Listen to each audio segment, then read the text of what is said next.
누가복음의 기록에 따르면 하나님의 복음, 즉 기쁜 소식은 1세기 예루살렘 성전에서부터 시작했습니다. 하나님께서 성전에 나온 제사장 사가랴가 드린 기도를 들어주심으로 시작되었다라는 것입니다. 그리고 이 복음은 성전에서 나아가 남쪽 유대 땅에 살고 있던 사가랴의 아내 엘리사벳에게 찾아갑니다. 그리고 또 북쪽 갈릴리 땅에 살고 있던 마리아라는 처녀에게도 이 복음은 이르게 됩니다. 기도를 들어주시기 시작한 하나님은 아이를 가질 수 없었던 이 두 여인들에게 아이를 선물로 주십니다. 그리고 1장 말미에는 마침내 엘리사벳에게서 요한이라는 아이가 태어납니다. 그리고 2장이 시작되면서 이제는 또 마리아라는 처녀에게서 아기 예수가 탄생합니다. 이 아기는 유대 베들레헴에서 태어나게 됐는데 마국간에서 태어난 유명한 이야기가 있습니다. 이 부분은 우리 성탄절을 위해 세이브업 하도록 하죠. 잠시 남겨두겠습니다. 대신 저자 누가는 다른 복음서의 저자 마태, 마가 그리고 요한이 주목하지 않았던 이야기를 우리에게 들려주고 있습니다. 마국간에서 베들레헴 마국간에서 태어난 그 아기, 그 이후의 이야기를 그는 주목하고 있는 것입니다. 오늘 22절에 이렇게 시작하고 있습니다. 모세의 법대로 정결 예식의 날이 참에 아기를 데리고 예루살렘에 올라갔다 하였습니다. 하나님께서 옛날 모세라는 선지자를 통해 하나님 백성들이 살아가야 될 법도 율법을 주셨습니다. 그 예법에 따르면 출산한 산모가 따라야 하는 또 규례들도 있었는데요. 남아를 출산했을 경우에는 40일 동안 산후조리를 하게 했고 그 후 하나님 앞에 나와 제사드리라 라고 정했습니다. 출산하면 피를 많이 흘리지 않습니까? 그리고 온몸이 많이 상하게 됩니다. 그러니까 피가 멈추고 상했던 몸이 다시 원래 상태대로 거룩해질 때까지 기다려라. 그리고 다시 하나님 앞에 나올 수 있다는 온전함을 증명해라. 그것이 산모에 대한 규례였던 것입니다. 그래서 정결 예식, 그것을 정결 예식이라 하는데 정결 예식 날이 참에 즉 40일이 지남에 이들이 마리아가 예루살렘에 올라갔다. 예루살렘에 올라갔다라는 것은 모세 율법 중 어떤 부분을 이루기 위한 것이죠. 이제 40일까지는 다 채웠고 그 이후에 무엇을 해야 됩니까? 제사를 드려야 됩니다. 그러므로 예루살렘에 올라갔다는 건 성전에 갔다라는 의미입니다. 근데 또 성전 제사 관한 규례에 따르면 어떤 동물을 제사로 드릴지도 규정이 되어 있습니다. 경제적 여유가 좀 있는 가정은 어린 양 한 마리를 드리라 했고 또 여유가 없는 사람은 그보다 값싸고 작은 동물 새 2마리를 제물로 바치라 하였습니다. 그런데 오늘 본문 24절에 보면 주의 율법에 말씀하신 대로 무엇을 제사로 드렸다 하였죠? 산비둘기 한 쌍 혹은 어린집 비둘기 둘로 제사 드렸다 하였습니다. 그러니까 새로 제사를 드렸다라는 것은 이 마리아와 요셉의 경제 사정이 어떤지를 우리에게 보여주는 것입니다. 그리 여유가 있지 않은 가정에 아기 예수가 태어났다라는 것입니다. 그런데 예루살렘의 성전안 방문한 목적은 산모뿐만이 아니라 아기를 위한 목적도 있습니다. 23절을 보십시오. 또 다른 주의 율법에 따르면 첫 해에 처음 난 남자마다 즉 마다들마다 주를 위해 거룩하게 구별된 것으로 여겨서 주께 드리라 하였습니다. 즉 성전에 나와서 하나님께 아이를 바치는 헌화식인 것이죠. 여기에서 하나님께 바친다라는 것은 성전에 가서 바치는 거니까 결국은 하나님을 위한 종으로 바치는 건데 그 하나님의 집은 성전입니다. 그러니까 성전에 계시는 주인에게 바친다라는 것은 무엇을 의미하죠? 성전의 일꾼으로 드린다라는 의미이기도 합니다. 우리 구약 선지자 중에 사무엘이 있죠. 어머니 한나가 기도 가운데 그를 낳고 감사해서 아이를 그 성막, 그때는 이제 텐트였는데 성막에 들였고 아이 사무엘이 거기서 자라게 됐던 것입니다. 그런데 만약 아기를 성전에 들이지 않는다 하고 우리 집으로 우리가 우리의 맏아들로 집으로 데려가겠다 하면 어떻게 해야 되냐? 대신 은 5양을 성전에 제물로 드리고 아기를 데리고 나올 수 있었습니다. 그런데 오늘 누가복음 본문에 보면 그 어디에도 마리아와 그 남편 요셉이 은 5양을 드렸다라는 말이 없습니다. 이것은 생후 처음으로 아기 예수가 성전에 나타나서 하나님께 드려졌다라는 것을 암시하고, 이것은 어디에서 마침내 이루어지는가? 누가복음 마지막에 성전 산에서 십자가에서 하나님의 뜻을 위해 자기의 목숨을 바친 그 이야기에서 완성이 되는 것입니다. 그러니까 2장에서부터 이 아기 예수는 성전에 나타나 하나님께 드려짐으로 그의 인생 전체가 하나님께 드려졌고, 그 마지막에 어디에서 자기를 온전히 하나님께 드렸다? 성전에서 하나님께 드렸다라는 것입니다. 이거 보세요. 성전에서 시작되어서 유대와 갈릴리에 살고 있는 두 여자의 가정에 나갔다가 이제 아기 예수를 통해 다시 성전으로 복음이 들어왔는데, 이제 이 아기가 다시 고향 갈릴리로 가면서 무슨 일이 일어납니까? 그가 갈릴리와 유대에 있는 사람들에게 하나님의 복음을 선포하기 시작하죠. 그리고 예수는 갈릴리에서 유대로 내려와서 성전에 도착하여 거기서 십자가에서 죽음을 맞이합니다. 근데 거기서 끝이었나요? 아니죠. 그는 부활했고 제자들에게 성령을 주었으며 그 성령으로 제자들과 함께 어디까지 다시 나가는 것입니까?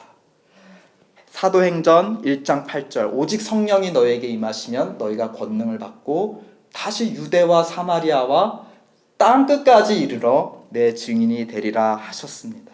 그러니까 복음이 성전에서 나갔다가 예수와 함께 들어왔다 다시 나갔다가 다시 들어와서 이제는 더 멀리 땅끝까지 하나님의 복음이 예수 그리스도와 함께 전해지는 것입니다. 여러분 그 트램블린이라는 놀이기구 아시죠? 이렇게 스프링이 있어가지고 아이들이 이렇게 점프하면서 노는 그런 놀이. 어떻게 합니까? 뛰었다가 바닥으로 내려오면 어떻게 돼요? 더 높이 뛰게 되고, 높이 뛰었다가 바닥으로 다시 내려오면 더 높이 뛰게 되는 마치 그런 원리같이 하나님의 복음은 성전으로 돌아올 때마다 더 어떻게 됩니까? 더 멀리, 더 많은 사람들에게 전해지는 그런 복음이었습니다. 그러면 성전에서 시작되었다가 돌아왔고 다시 성전으로부터 나아가는 하나님의 복음, 하나님의 기쁜 소식이란 과연 무엇인가? 오늘 본문에 등장하는 시몬이란 사람이 그 답을 알고 있고, 그래서 본문은 우리더러 그의 입으로부터 그 답을 들으라 하고 있습니다. 25절에 보면 시몬이 어떤 사람이었는지를 소개하죠. 첫 번째로 그는 예루살렘에 거하고 살고 있는 사람입니다. 두 번째로는 25절에 의롭고 경건하여 이스라엘에게 약속된 위로, 즉 복음, 기쁜 소식을 기다리고 있는 사람입니다. 세 번째로는 무엇이라 적혀 있습니까? 무엇이 그 위에 있다 했습니까? 성령이 그 위에 있다. 엘리사벳도 그렇고 마리아도 성령을 받고 하나님의 뜻을 알게 되고 그것이 충만하자 하나님의 행하시는 일들을 그의 찬양으로 입에서 불렀습니다. 성령이 그 위에 있다. 시므온 역시 무엇이라는 말입니까? 선지자다. 하나님의 뜻을 받아 말하는 자라는 것입니다. 그래서 이어지는 26절과 27절을 보십시오. 그 성령께서 두 가지를 시므온에게 지시하셨습니다. 26절 하나는 아마 더 예전에 받았던 것인데 무엇이라고 기록되어 있죠? 내가 주의 그리스도를 보기 전에는 죽지 아니하리라. 살아생전 반드시 주의 그리스도를 볼 것이다. 또 27절은 바로 오늘 받은 것이에요. 무엇입니까? 지금 성전에 가면 너가 기다려왔던 하나님의 그리스도를 만날 수 있으니 성전으로 들어가라. 그래서 그는 성령의 감동으로 성전에 들어가 마침 모세가 율법의 관례대로 행하고자 하여 성전에 왔던 그 아기 예수를 만나게 되는 것입니다. 그러니까 이 아기 예수가 바로 하나님의 그리스도라는 것입니다. 그리스도는 헬라어, 즉 그리스어인데요. 기름 부음을 받은 자라는 뜻입니다. 히브리어로는 메시아라고 하죠. 그래서 메시아다, 그리스도다 같은 뜻입니다. 주 하나님께서 특별한 일을 맡기기 위해서 특별히 기름 부어서 임명한 하나님의 일꾼이 바로 그리스도입니다. 그런데 누가복음에서 하나님은 어떤 분으로 지금까지 묘사가 되어 있죠? 성전으로부터 복음을 멀리 전파하시는 분, 즉 성전, 하나님의 집 주인입니다. 그런데 그 하나님의 집 주인이 자기의 특별한 종을 세웠다 한다면 이 종은 어디에서 무엇을 위해 일하는 종이에요? 하나님의 집, 성전을 위해서 일하는 일꾼이라는 것입니다. 특별히 누구죠? 제사장들입니다. 제사장이다. 성전에서 시작된 복음은 다른 무엇이 아니라 하나님 집에 특별한 제사장이 기름 부음 받아 세워졌다. 그래서 그 제사장을 통해 하나님 앞에 새롭게 가깝게 나갈 수 있게 되었다. 그러니 이 기쁜 소식을 멀리 전하고 이 소식을 듣는 자마다 다시 어디로 돌아온다는 것입니까? 하나님 앞으로, 하나님이 세우신 특별한 종, 그리스도 주의 종, 그리스도 예수를 통해 하나님 앞에 나오라. 이것이 바로 성전에서 시작되어 땅끝까지 전해진 복음이라는 것입니다. 28절에 이 시므온은 어떻게 합니까? 장차 그리스도로 세워질 기름 부음 받은 아기를 어떻게 합니까? 안았다. 그리고 역시 성령 충만한 자의 증거 어떻게 합니까? 하나님을 찬송한다. 마리아도 찬송하고 엘리사벳도 찬송하고 시므온도 찬송하고 성령이 충만한 자 넘쳐 무엇으로 흘러나옵니까? 찬송으로 흘러 넘치는 것입니다. 그런데 앞서 성령께서 이렇게 말씀하셨죠.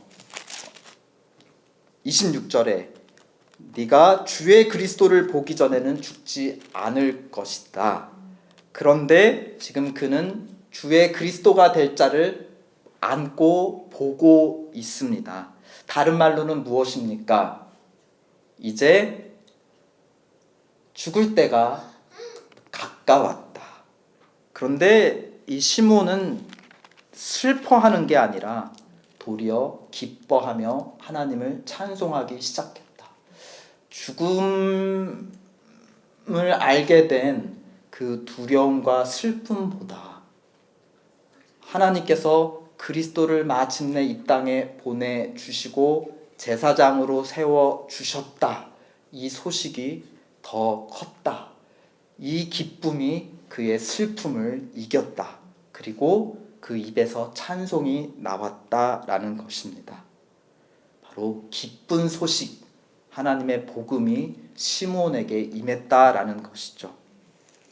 예수를 가슴에 안자 이스라엘에게 약속하셨던 위로와 평안을 받았다 하는 것입니다. 그래서 29절 주제여 이제는 말씀하신 대로 종을 평안히 놓아 주시는도다라고 찬송하였습니다. 여기서 평안이란 우리 흔히 염려와 걱정거리가 없는 상태를 말하죠. 그런 점에서 여러분은 평안하시나요? 그런데 성경에서 말하는 평안은 그저 나쁜 게 없는 상태가 아니라 그것을 넘어서 나쁜 게 없는 게 아니라 더 넘어서 더 충만해서 어떤 상태인가? 좋은 것으로 충만한 상태라는 것입니다. 그저 나쁜 게 없어서 좋은 안심되는 정도가 아니라 하나님의 좋은 것이 넘쳐서 충만한 상태가 바로 평안입니다. 있어야 할 것이 모두 있고 또 그것들이 모두 제자리에 있고 서로 연결되어 제대로 돌아가는 질서의 극치, 질서의 충만, 그럴 때 성경은 평안이라 말하는 것입니다. 그런 의미에서 모두들 평안하신지요? 시몬은 지금까지 가슴에 무언가가 없었습니다. 그런데 그 무언가를 안자 가슴에 마음에 그것을 채워지자 그의 마음에 평안이 가득 찼다. 그 없었던 건 무엇입니까? 하나님의 종, 성전의 일꾼, 제사장, 그리스도, 예수라는 것입니다. 근데 30절에 보면 이 평안을 다른 단어로 쓰고 있는데요. 내 눈이 주의 무엇을 보았다 하였습니까? 구원을 보았다. 즉 부족과 단절, 무질서, 결핍, 궁핍, 혼돈으로부터 하나님께서 구원해 주신다, 채워 주신다. 그것이 바로 평안이고 구원입니다. 근데 31절에 보면 이것은 이스라엘 사람들에게만 약속된 것이 아니라 만민 앞에도 예비되고 약속된 것이다. 우리 아까 나의 기도하는 것보다 더 응답하실 하나님, 시므온은 이스라엘에게 임할 구원과 평안, 위로를 바라고 기도해 오며 기다려왔던 자인데 지금 그는 성령의 충만함으로 무엇까지 깨닫고 선포하고 있습니까? 이스라엘만의 위안이 아니라 평안이 아니라 모든 만민의 평안, 그러니까 하나님의 복음이 성전으로부터 시작되어서 단지 이스라엘 땅까지만, 이스라엘 사람들에게까지만 전해지는 것이 아니라 어디까지 전해질 것이라고요? 사도행전 1장 8절 말씀처럼 땅끝으로 모든 민족에게 전해질 거고 모든 민족이 다 하나님의 집 성전으로 와서 제사장 예수 그리스도로 말미암아 하나님과 더불어 화평을 누릴 것이다. 평안을 누릴 것이다. 충만함을 누릴 것이다.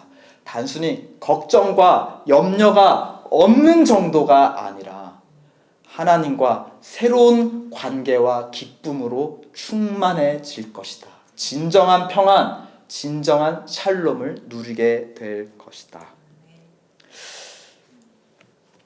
그것을 32절에는 이 복음, 이 평안을 빛에 비유하고 있습니다. 성전에서 가까이에 있는 이스라엘이 먼저 받을 영광이고 그것을 거쳐서 멀리 있는 이방 사람들까지도 받을 빛이라고 선포하고 있습니다. 우리 영화 드라마를 보시면 이제 주인공이 막 무력합니다. 그래서 어두운 방구석 침대에서 일어날 줄을 모르죠. 그런데 이 주인공이 어떤 계기로 각성하게 됩니다. 새 출발을 하게 되죠. 그러면은 보통 어떤 장면이 화면에 펼쳐집니까? 주인공이 벌떡 일어나 무엇부터 합니까? 창문을 가리고 있던 커튼을 활짝 열면서 대청소를 하기 시작하는 것입니다. 그러니까 빛을 들어오게 한다. 어둠을 물리치고 빛이 온다라는 것은 새 출발을 의미하는 것이죠. 창세기 1장 2절 말씀, 땅이 혼돈하고 공허하며 흑암이 깊음 위에 있고 3절, 그런데 하나님이 거기에 대하시고 이르시되 무엇이 있으라? 빛이 있으라 하심에 빛이 있었고 빛, 하나님의 처음 창조물, 창조의 시작을 알리는 그 증거가 빛입니다. 그리고 1장 4절, 그 빛이 하나님 보시기에 좋았더라. 하나님께서 빛을 비추신다. 성전으로부터 빛을 비춰 이스라엘을 통해 땅끝까지 비추신다라는 것은 하나님께서 새 일을 시작하신다. 어둠을 물리치시고 새로운 질서를 세우신다. 혼돈과 공허와 흑암을 물리치시고 새 질서, 평안과 구원을 가져오신다. 다른 말로 하나님께서 통치하신다.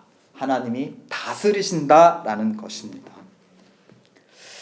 그러고 보면 성전 자체가 사실은 빛의 집이었습니다. 무슨 빛이 성전에 있었습니까? 이렇게 라이터가 있는데요. 성전에서 불로부터 나오는 빛 어디에 있습니까? 성전에 들어가시면 제단에서 무엇을 볼 수 있습니까? 죄사함 받기 위해 제사를 드리는데 불을 피워 드리는 것입니다. 제사함 받기 위한 불빛, 성전에서 빛납니다. 또 더 하나 건물 안으로 성소라는 곳에 들어가면 분향단이 있습니다. 사가랴도 1장에서 분향하러 들어가면서 하나님께서 기도 응답을 해주셨죠. 그 분향을 드릴 때에 성전 밖에서 다른 백성들도 무엇하고 있었다 하였습니까? 기도하고 있었다.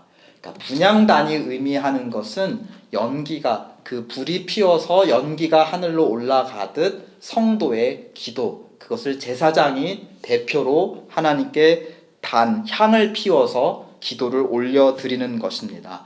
이 성전에는 분향단을 통해 기도의 불빛이 타오르는데 제사장의 중요한 임무 중에 하나가 무엇인가? 이 향이 꺼지지 않도록 불을 관리하는 것. 쉬지 않고 기도의 연기가 하나님 앞에 올려지는 그 연기가 가득한 곳, 그 불이 가득한 곳이 바로 성전, 빛의 집인 것입니다.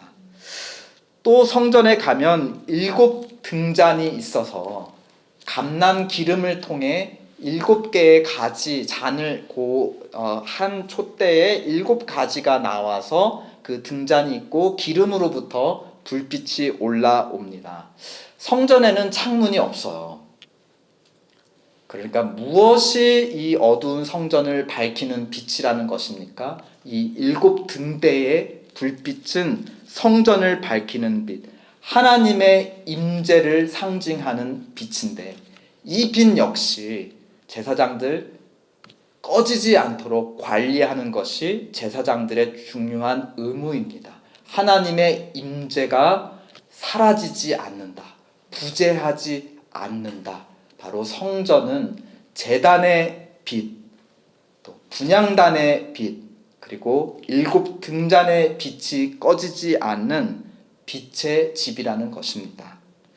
이 빛을 처음에 키우고 꺼지지 않도록 지키는 자가 누굽니까? 제사장들이죠.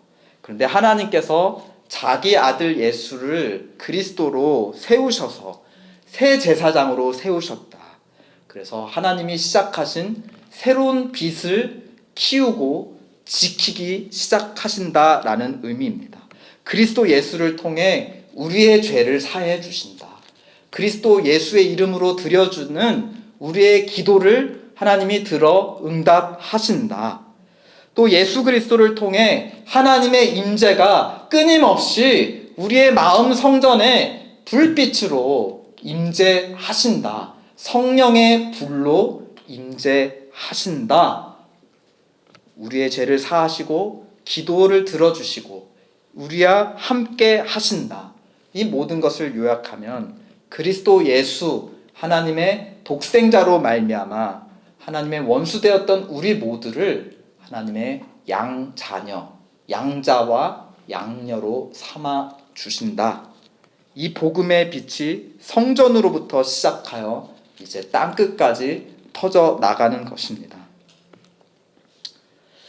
이러한 죄 고백의 빛, 기도의 빛, 하나님이 함께 하신다는 언약의 빛이 여러분의 마음에 혼돈과 공허와 흑암 위에 비추시기를 예수 그리스도의 이름으로 축원드립니다.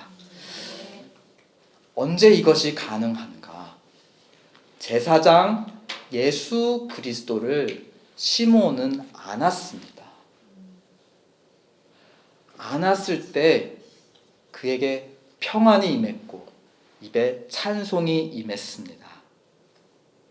우리 안에 이 하나님의 새로운 대제사장, 하나님의 아들을 우리 마음의 집에 모실 때에 그가 죄사함의 제단의 불을 켜실 것이고 기도의 분향단을 켜실 것이며 하나님의 임재의 불빛을 가득 채우신다 믿으시기 바랍니다. 하나님의 빛, 하나님의 통치는 성전에서 가까운 이스라엘부터 시작하여 먼 곳 땅끝까지 이르렀습니다. 우리 삶에서도 하나님에게 조금 더 가까운 부분도 있고 또 하나님 앞에서 정말 멀리 떨어져 있는, 절대 이 부분은 내가 하나님 앞에 절대 내놓지도 순종하지도 않는 영역들이 있어요. 가까운 이스라엘부터 먼 땅끝까지 나갔던 것처럼 우리 삶에서도 하나님께 조금 복종하는 가까운 영역부터 아예 복종하지 않는 멀리 있는 영역까지 하나님의 빛으로 충만하시기를 축원드립니다. 이 빛으로 충만한 삶은 어떤 삶인가? 예수를 아는 시므온이 보여주죠. 예수 그리스도를 내 마음의 성전의 제사장으로 모셔드린 자의 삶이 어떠한가? 시므온을 통해 한번 살펴보며 마무리하겠습니다. 무엇보다 그는 찬송으로 충만했습니다. 여러분도 찬송으로 충만하시기를 축원드립니다. 그런데 시므온은 찬송하는데 32절처럼 이방을 비추는 빛이다, 주의 백성 이스라엘의 영광이다, 이러한 표현들은 어디서 온 것이냐? 이사야 선지자로부터 받아온 것입니다. 그 스스로 만들어낸 가사가 아니라 구약 성경 선지자들, 대선지자들이 예언한 그 예언으로부터 가져온 것입니다. 다른 말로 성령의 충만함은 결국 말씀의 충만함이다. 이 예수 그리스도 제사장을 받아들인 자는 하나님의 말씀으로 충만한 자입니다. 또 시므온은 찬송 가운데 이 빛이 이스라엘을 넘어 이방까지 이를 것을 또한 바라보고 기대하고 있습니다. 다른 말로 하면 기도로 충만했다라는 것입니다. 말씀은 충만하자 또 찬송으로 충만하고 그것뿐만이 아니라 미래에 하나님께서 앞으로 행하실 일들에 대해서 그는 소망하고 또 기도까지 하게 되었다는 것입니다. 그러므로 여러분도 기도로 충만하시기를 축원드립니다. 그런데 보시면 시므온이 이 아기를 안고 하나님을 찬송하는데 누구 앞에서 찬송을 했다는 것입니까? 혼자 찬송한 것이 아니에요. 아기를 달라 하는데 누구로부터 받은 것입니까? 그의 부모 마리아와 요셉으로부터 받은 것이고 그들 앞에서 이 찬양을 한 거예요. 하나님의 오래된 선지자들을 통해 하신 말씀이 이제 성취되고 있다. 말씀의 충만, 말씀의 증언, 성취, 거기로부터 찬송이 나오고 그것으로 말미암아 이 빛이 이방 땅에 이루어질 것을 기대하고 기도하는 그 찬송이 나오는데 이것을 가장 먼저 들었던 사람이 누구일까요? 아기의 부모 마리아와 요셉. 그러니까 이 찬양은 또한 무엇입니까? 하나님이 지금까지 행해 오셨고 지금 아기를 통해 행하고 계시며 앞으로 행하실 일들에 대한 무엇이죠? 전도. 그러므로 예수를 아는 자, 그 예수로 말미암아 마음의 성전에 빛이 가득한 자, 그는 또한 전도로 충만한 자입니다. 말씀으로 충만, 찬송으로 충만, 기도로 충만, 또한 자기 안에서만 그치지 않고 이웃에게 전도로, 증거로 충만한 삶, 여러분에게 임하시기를 축원드립니다. 마지막 33절. 그래서 그 부모가 그에 대한 말을 놀랍게 여기더라. 오늘 본문을 통해 이 말을 들은 엠마오 가는 길 교회 성도들도 이 말씀을 놀랍게 여기며 받더라. 아멘. 예수 그리스도를 받아들여 우리의 마음을 주의 성전으로 바꾼 자. 그래서 예수 그리스도가 키시는 이 죄사함의 제단의 불, 예수 그리스도의 이름으로 올려드리는 기도 분향의 불, 또 하나님의 임재, 영원한 언약의 불이 켜진 자, 그들은 바로 하나님의 움직이는 성전인 줄 믿습니다. 아멘.